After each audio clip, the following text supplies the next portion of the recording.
This army is for the Republic. For the Republic! For the Republic! What's going on, guys? Clone Force 23 here. Got my boy Alec here to talk about one of our most talked about and favorite decks of this time. Alec, how are we doing? For the Republic! For the Republic! This deck was just nuts. I recently experienced this in person at our locals the other day, and I couldn't be mad. I was just like, okay, this is amazing. I need to know more. But Alec has been testing this a little bit more. So Alec, what do we have? We have chaos. We have the Clone Wars in a deck, and we're talking about mono green, droid manufacturing, unity of purpose, Rex. So a lot of things to talk about here. So first of all, yes, Rex is a good deck now. I want to preface this. This deck is something you need to be prepared for. As Alex said, he just experienced this at locals. If you don't have an answer, you lose the game. And we had one of our teammates, my brother Max, who is a huge Rex fan, play this at a local a week ago. He went 3-1. It wins. I mean, I've been playing this a lot online. We've tweaked the deck a couple times. This deck wins. This is something that is being talked about, but I do not think enough. Like, there is definitely not as much respect being put on Rex's name now that there should be. So my first point is, be prepared for this deck, especially in a big tournament. I know we in the any yellow deck were are we main decking out maneuvers, or at least one like it needs to be in the board maybe just for the Rex, like just that one of evacuate just has to like live there because of the fear for the one Rex matchup. So be prepared for it. You need to know what this deck is going to do. Secondly, there is two kind of iterations of this list that are going on. I drew inspiration from the list that Tower Number 9 posted. Shout out to him. And I don't even know if it was his list, but he had tweaked it, where it's just one-ofs. Like, it's just one-ofs, and we have 3-ofs of the cards that we need that complete the combo.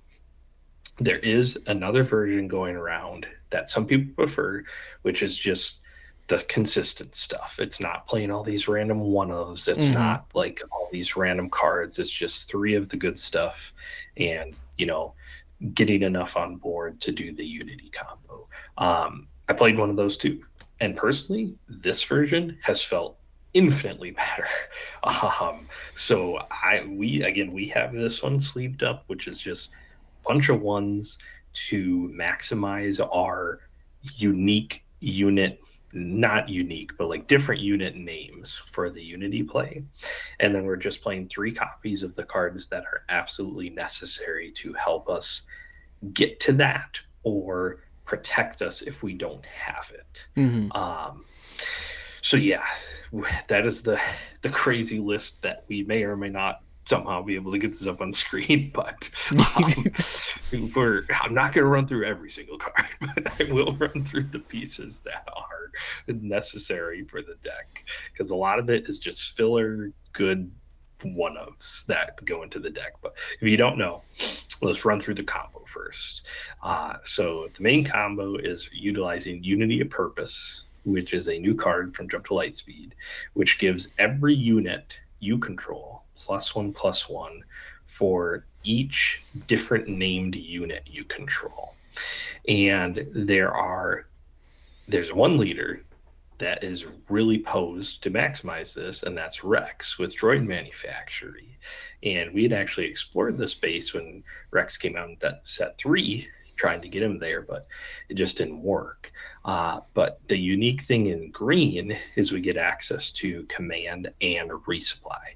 So our main combo is, no matter how the first 2 turns go, now there is some ways that you do want to lead those first 2 turns, but no matter how it goes, if we draw command Unity on 4, we command and at least put it into play as a resource, and then use any of the other abilities you want. It doesn't matter.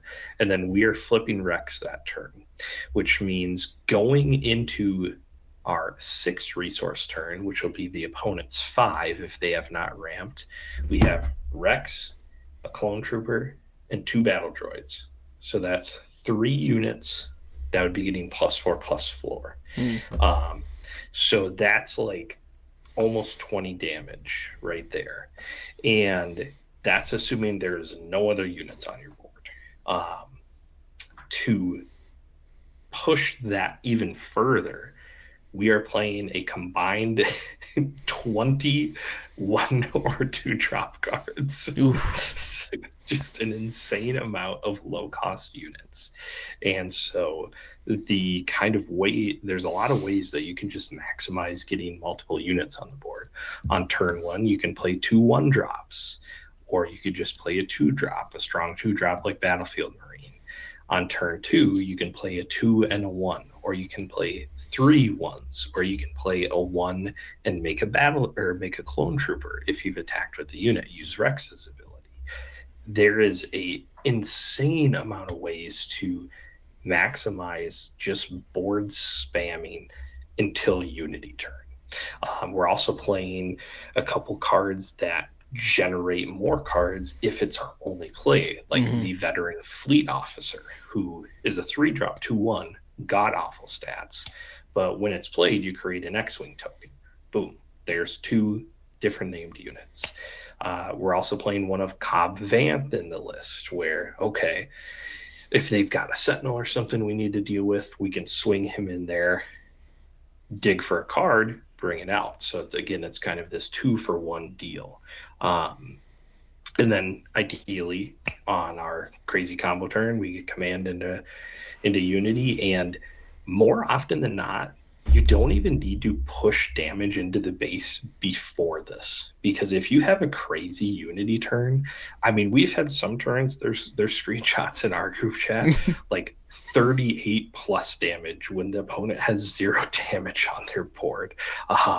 If your board goes uninterrupted and you draw the nuts, it's just impossible to lose the game. It is unbelievably strong and very funny, and thematically I always yell for the Republic if I get up the combo, which is the inspiration for the deck name, and kind of aligns with some hot editing that our boy Alex has got for our channel intro now. So that's the combo. There isn't many other pieces that help us get there, but there are a couple I want to touch on. R2-D2 is huge. That's like ideally our turn 1 play in another 1-drop, or our turn 2 play with a 2-drop or a clone, because we do need to dig. I mean, odds are we will probably lose the game without Unity or Command. So we just need those cards. And then I'm playing 2 of the Patrolling V-Wing. This card has honestly popped off. Like, this is a very good card. Just throwing it out there turn 1 to draw a card. A lot of people just leave it alone. It's a 1/1. Like, it just dies to so many things. And they don't want to waste their time throwing their turn 1 ship into a 1/1. But again, it's plussing us a card. I have even contemplated moving this card to 3, just because it is very useful. Yeah. And then the third card that I'm playing, which is at 1 right now, is Private Manufacturing.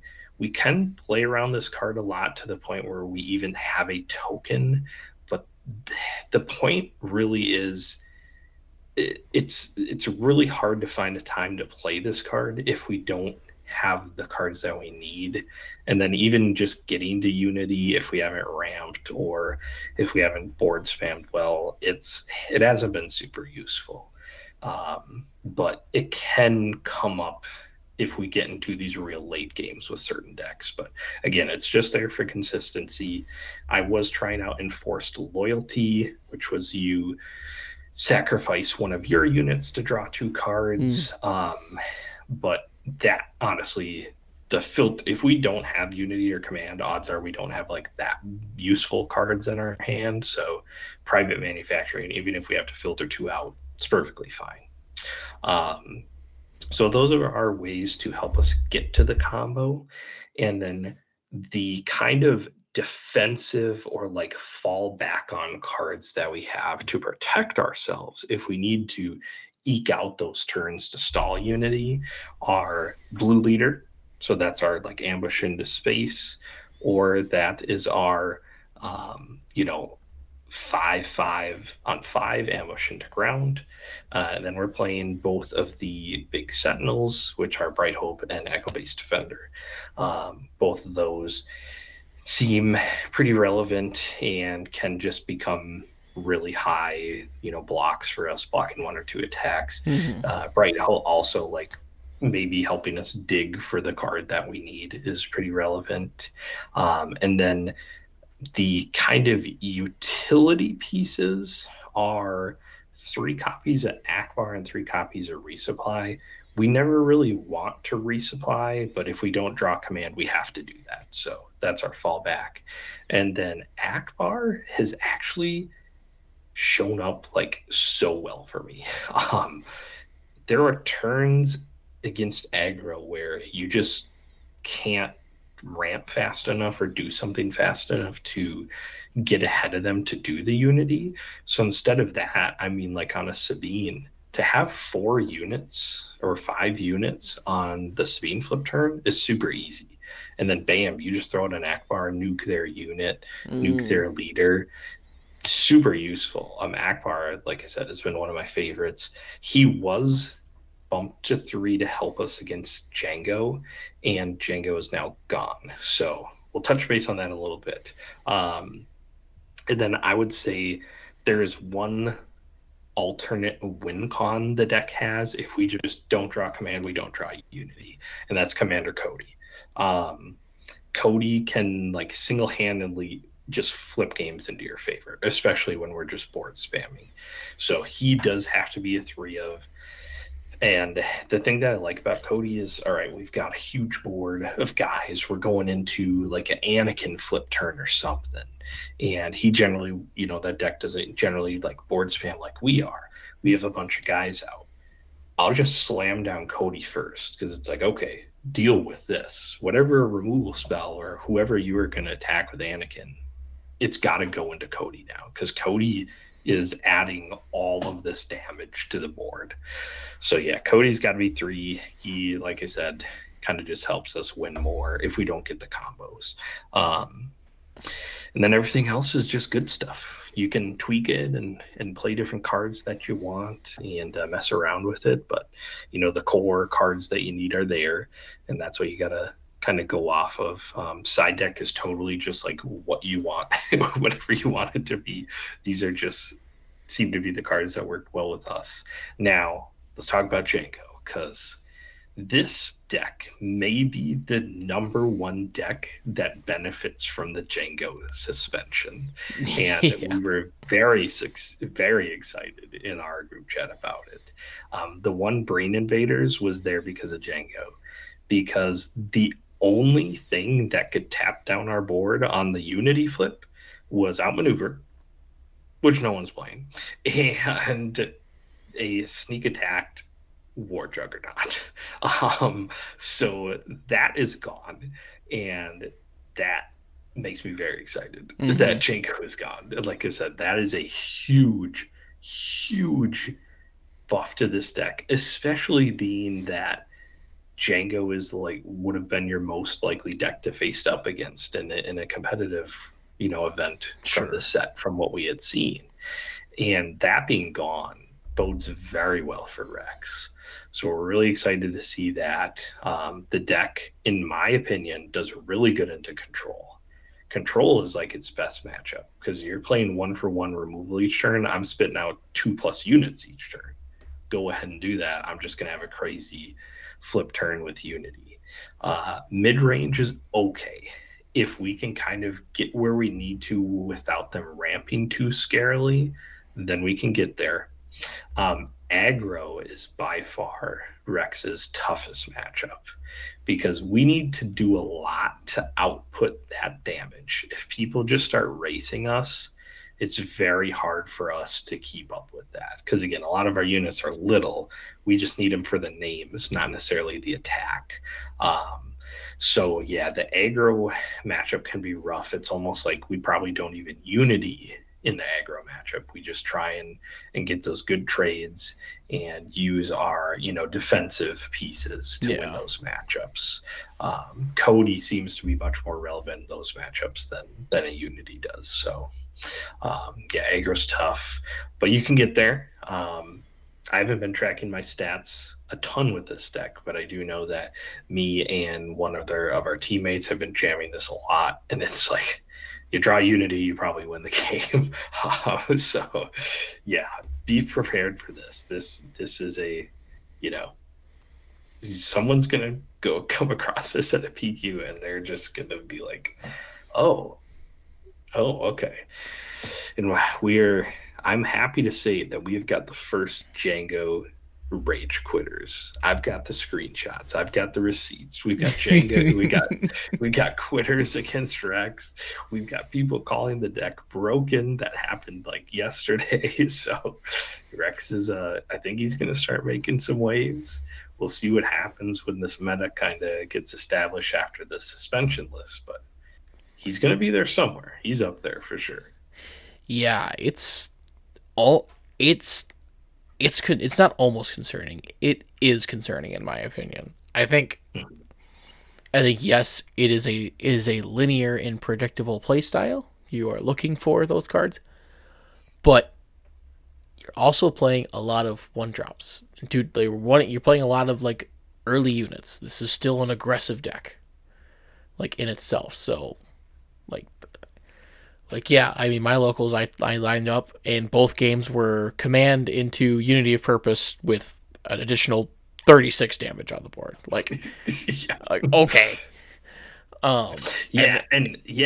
Like that. It's like, okay, that's assuming they didn't do damage turns before. They probably did. You know what I mean? So it's like, if you get bonus damage in with Rex before, that unity is like you only need 2 attacks, usually 2 to 3 attacks. Yeah, it is.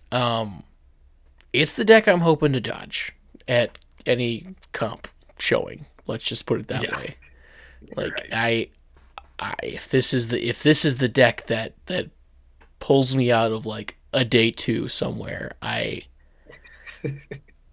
will be struggling. I want to do that to someone else, but not you. Oh, it's valid. Yeah. I mean, yeah. Make sure you've got those evacuates and outmaneuvers, boys. If you're not playing this deck, itself, make sure you've got a plan for some board swarm. Yeah, you need to know how to beat Rex. Yeah, but. Yeah, I mean, if you like our content and you like this deck, let us know in the comments below. If you haven't subscribed already, please do. We're super close to 200, and we're excited about that. So we appreciate all the support that we've been getting on the channel, and hope that you keep coming back to watch our good stuff. Otherwise, we'll see you in the next one, and peace out. Peace out. Grand Army of the Republic when deployed. Galactic warfare you cannot avoid. Go ahead, be a battle droid. Face off against my clone troopers and get destroyed. Space tech, spaceports, TCG, card sports, of course, till my voice goes hoarse. Welcome, decking with the strategy, the energy. It's Clone Force 23.